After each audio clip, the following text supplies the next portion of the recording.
అందరికీ నమస్కారం. సనాతన ధర్మం ఈ పదం మనం చాలాసార్లు వినే ఉంటాం కదా, కానీ దాని వెనుకున్న అసలర్థమేంటి?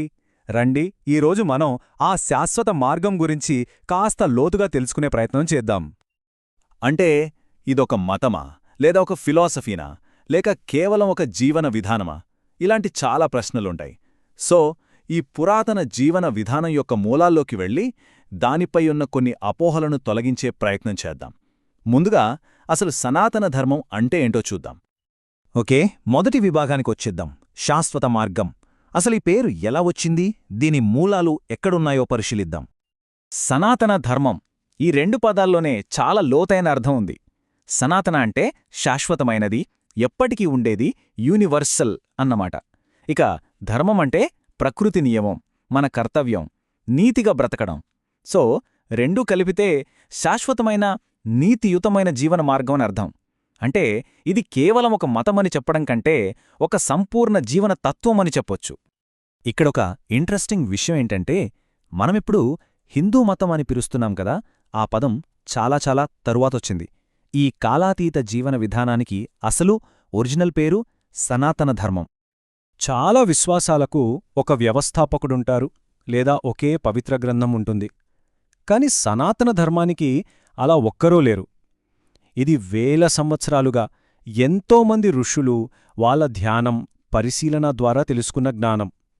అందుకే దీని ఎవరూ సృష్టించలేదు, ఇది సహజంగా వికసించిన ఒక జ్ఞాన ప్రవాహం అని అంటారు. సరే, మరి తత్వం జీవితాన్ని అర్థం చేసుకోవడానికి ఎలాంటి ఫ్రేమ్వర్క్ ఇస్తుంది? దీనికి 4 ప్రధాన స్తంభాలున్నాయన్నమాట. అవేంటో ఇప్పుడు చూద్దాం. మొదటిది, అత్యంత ముఖ్యమైనది, ధర్మం.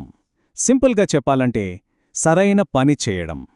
అంటే నైతికంగా జీవించడం, మన బాధ్యతల్ని నిజాయితీగా నెరవేర్చడం, సత్యాన్ని, న్యాయాన్ని కాపాడటం. ఇదంతా ధర్మంలో భాగమే. ఇక రెండవది కర్మ. ఇది మనందరికీ తెలిసిన పదమే. ప్రతి చర్యకి ఒక ప్రతిచర్య ఉంటుంది అనే యూనివర్సల్ లా. మనం చేసే ప్రతి పనికి, మన ఆలోచనకి, మన మాటకు దానికి తగిన ఫలితం ఖచ్చితంగా ఉంటుంది. ఇక్కడ ఒక విషయం స్పష్టంగా అర్థం చేసుకోవాలి.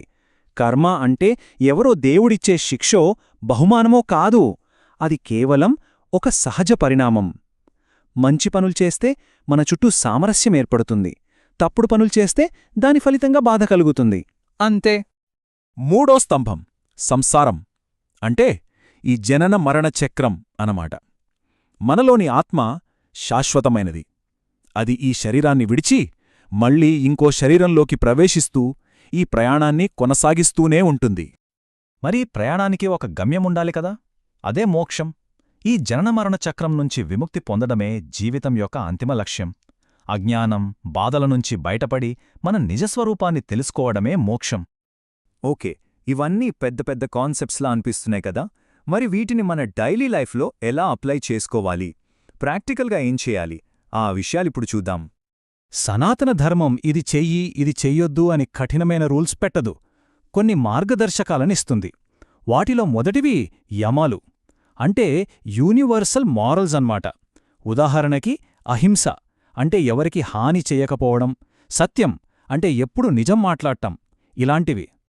యమాలతో పాటు నియమాలు కూడా ఉన్నాయి. ఇవి మన వ్యక్తిగత క్రమశిక్షణకు సంబంధించినవి. మన శరీరాన్ని, మనసుని శుభ్రంగా ఉంచుకోవడం, ఉన్నదానితో సంతృప్తిగా ఉండటం, స్వీయ అధ్యయనం, ఇవన్నీ మన అంతర్గత అభివృద్ధి కోసం. సరే, ఇప్పుడు 4వ విభాగానికి వద్దాం. ఈ ఫిలాసఫీ తనను తాను ఎలా చూసుకుంటుంది? ఇది కేవలం కొందరికే పరిమితమా, లేక అందరికోసమా? ఈ ఒక్క వాక్యం చాలు సనాతన ధర్మం యొక్క విశాల దృక్పథాన్ని అర్థం చేసుకోవడానికి. సత్యం ఒక్కటే, కాని దాన్ని చేరుకునే మార్గాలు అనేకం. అంటే ఏ దారిలో ప్రయాణించినా చివరికి చేరేది ఒకే గమ్యాని అని దీని భావం. నిజానికి మనం ప్రపంచంలోని ఏ మతాన్ని, ఏ తత్వాన్ని తీసుకున్నా వాళ్ళ సిద్ధాంతాలు, ఆచారాలు వేరుగా ఉండొచ్చు.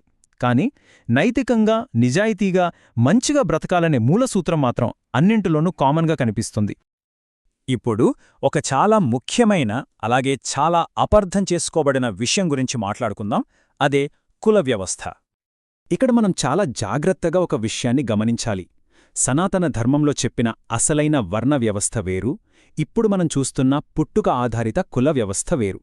ఒరిజినల్ సిస్టంలో ఒక వ్యక్తి గుణాన్ని, వాళ్ళు చేసే పనిని బట్టి వర్ణం ఉండేది. అంటే ఒక రైటు కొడుకు గురువు అవ్వచ్చు. కాని కాలక్రమేణా ఇది వక్రీకరించబడి పుట్టుక ఆధారిత వ్యవస్థగా మారింది. ఇది ఒక సామాజిక దురాచారం, దీనికి అసలు ఆధ్యాత్మిక బోధనలతో సంబంధం లేదు. సో ఫైనల్గా అర్థం చేసుకోవాల్సిందేంటంటే, సనాతన ధర్మం ఎవర్నీ మతం మార్చుకోమని చెప్పదు. దాని అసలు ఉద్దేశ్యం ప్రతి ఒక్కరూ తమ చైతన్యాన్ని పెంచుకుంటూ ఒక ఉన్నతమైన మనిషిగా పరిణామం చెందడం. ఇదంతా విన్నాక మనలో ఒక ప్రశ్న ఉదయించవచ్చు. ఈ శాశ్వత మార్గమంతా చేతన పరిణామం గురించి అయితే, మరి ఈ రోజుల్లో ఈ వేగవంతమైన ఆధునిక ప్రపంచంలో ఆ ఆధ్యాత్మిక ప్రయాణాన్ని ఎలా కొనసాగించాలి?